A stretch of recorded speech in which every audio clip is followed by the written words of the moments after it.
Hello and welcome to the break room of the Sportsman's Den. This is part 2 of Skate Tech. Today we're just going to be going into a little bit deeper detail into some of the stuff that we touched on in part 1 Skate Tech. First things first, I kind of just wanted to give a visual demonstration of the things that I was talking about, such as the difference between a standard and reverse kingpin truck, show you what bushings look like, show you what a riser looks like and how that fits together. So let's dive into that. This is a pack of risers, and this is a riser that we sell by the single. These risers are 1/8 of an inch thick, so they're pretty darn thin. Here we have a skate truck, okay? The riser fits on top of the base plate like so. We have our truck and our riser. We have a deck. They fit together like so. So the riser just bumps the truck out about 1/8 of an inch. And again, the riser helps a lot with mitigating wheel bite. Wheel bite, like we talked about in the first video, is when the top of the wheel rubs against the bottom of the deck. It's a lot of friction and oftentimes ends in an abrupt stop and even a fall. So if a customer brings in their deck and you notice right next to where the truck sits, there's like some scuff marks up in here somewhere, indicator of wheel bite. Maybe recommend them a set of risers. When recommending risers, though, make sure that you have the appropriate length hardware. Next is bushings. This is a pack of bushings. Here's what it looks like by itself. Just a little rubber disc. These are what bushings look like when they are installed in a truck. Just these little hard rubber bushings that sit between the kingpin and the base plate, and they go through the hanger of the truck. So to touch on it again, bushings are what the truck pivots on during a turn. Most of the time, the bushings that come stock with a truck, like these ones here, are going to be perfectly fine for most people. However, if the customer is a little heavier set, or you have a customer that's wanting to like go super fast, like for hill bombs, recommend them hard bushings. Hard bushings are going to support the weight of a heavier set skater better, so it's going to feel more comfortable for them because the board isn't going to be so squirrely underfoot.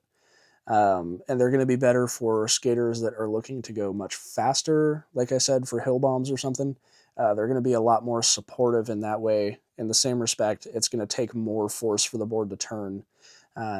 So a hard set of bushings for someone looking to go fast is going to mitigate speed wobbles.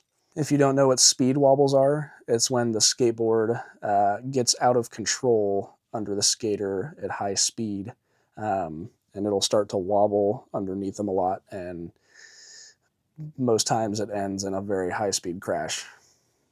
Not fun. Conversely, a pair of soft bushings is going to be better for a lighter weight skater or a technical street skater.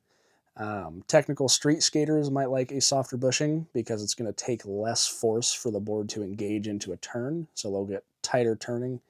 And a lighter weight skater will benefit because it's not going to take as much force for them to engage the board into a turn. Both the Sportsman's Den and KBS are out of stock of skate rails right now, so I'm going to put up some pictures, maybe here, maybe there, maybe here, while I talk about them. Skate rails are designed to attach parallel to the edge of the skate deck. So skate rails would be installed right along here and right along here. Skate rails are designed to protect your deck and its graphic while also creating a flatter, smoother surface for slides. Two birds, one stone, you might say. Now let's touch a little bit more on the topic of decks. Right now we're going to talk about concave. Concave in the context of a skate deck is the U shape from edge to edge. Concave on a skate deck acts as a cup for your feet and gives you better board control while also stiffening the deck because of science. A mellow or low angle concave is going to be the most comfortable. It is ideal for cruisers, bowl skating, commuter builds kind of a situation. but they're not going to be as stiff, and they're going to give you less board control. Medium concave is the industry standard. It's the best balance point between comfort for cruising and whatnot, bowl skating, while also giving the board enough stiffness and leverage for flip tricks. So this is going to be your most common.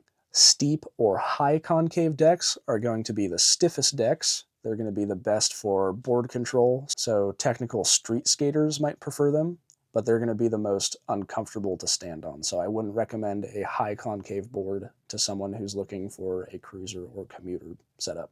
If it is not specifically marked on the deck what concave it is, usually it's a medium concave. We have a couple decks from Baker that are marked low concave, and it says right on there. Let me go grab one so you know I'm not lying.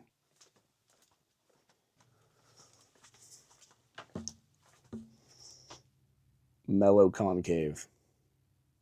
On the same subject of decks, we talked about their construction a little bit in the last video.